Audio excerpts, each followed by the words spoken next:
네, 손가락이 뻣뻣하고 손가락 마디마디에 통증이 나타난다면 손가락 관절염을 의심해 볼 수가 있겠습니다. 네, 특히 컴퓨터를 많이 사용하는 직장인들에게도 이 손가락 관절염이 발생할 수 있는데요. 관련 정보 오늘 건강365에서 준비했습니다. 흔히 관절염을 무릎에서만 나타나는 질환이라고 잘못 생각하는 경우가 많은데요. 하지만 손을 펴는 것이 힘들고 손가락 마디에서 열이 나고 쑤시는 증상이 나타난다면 손가락 관절염을 의심해 보셔야 합니다. 우리 몸은 200여 개의 관절로 이루어져 있습니다. 관절염은 사용 빈도가 많고 손상을 받아 약해진 관절 부위에 발병하는데요. 손가락 역시 잦은 사용으로 관절염이 쉽게 생길 수 있습니다. 손가락 마디가 뻣뻣하고 아릿한 통증이 느껴지기 시작하는데요. 점점 통증이 심해져서 주먹을 쥐거나 손가락을 구부르기가 힘들어진다면 손가락 관절염을 의심할 수 있습니다. 보통 초기에는 아침에 자고 일어났을 때 손가락이 부은 것처럼 느껴지면서 손을 구부리고 펴는데 뻑뻑한 느낌과 함께 약간의 통증이 나타납니다. 하지만 이러한 느낌과 통증은 손을 움직이면 곧 사라지는 특징이 있어 무심히 넘기게 됩니다. 시간이 지날수록 통증의 강도와 지속 시기가 길어지면서 심해지면 단추 잠그기, 병뚜껑 열기와 같은 단순한 일조차 하기가 어려워질 수 있습니다.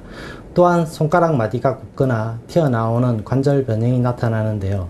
이렇게 변형이 시작되는 부위는 살짝 스치거나 닿기만 해도 소스라치게 놀랄 정도로 아플 수 있습니다. 손가락 관절염은 퇴행성 관절염과 류마티스 관절염으로 구분할 수 있습니다. 퇴행성 관절염은 대개 손가락 끝마디에 통증을 동반하며 손을 쓸수록 통증이 심해지는데요. 반면 류마티스 관절염은 주로 아침 시간대에 손가락 중간마디가 붓고 뻣뻣한 느낌을 동반하게 됩니다.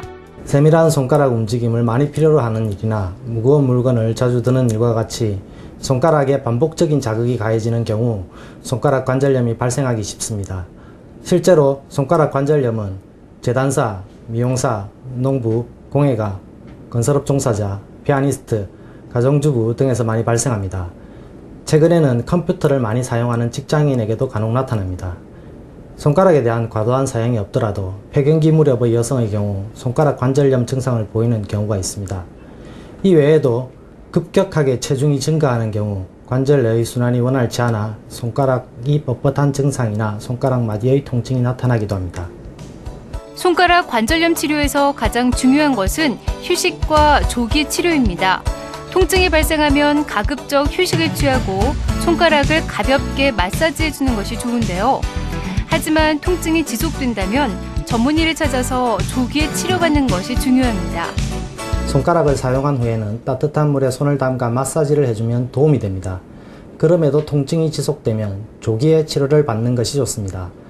손가락 관절염 초기의 경우 조직 재생 효과가 있는 봉동요법 혹은 순환을 돕는 침요법 정도의 가벼운 치료로도 빠른 회복과 증상 개선을 볼 수 있습니다. 하지만 손가락 관절이 변형될 정도로 증상이 심각하게 발전된 경우에는 손상된 연골 조직을 봉합하는 연골 한약을 복용하고 무리한 손가락 사용을 피하면서 충분한 회복 시간을 가져야만 합니다. 관절은 한번 악화되면 치료 기간이 길기 때문에 예방이 최선인데요.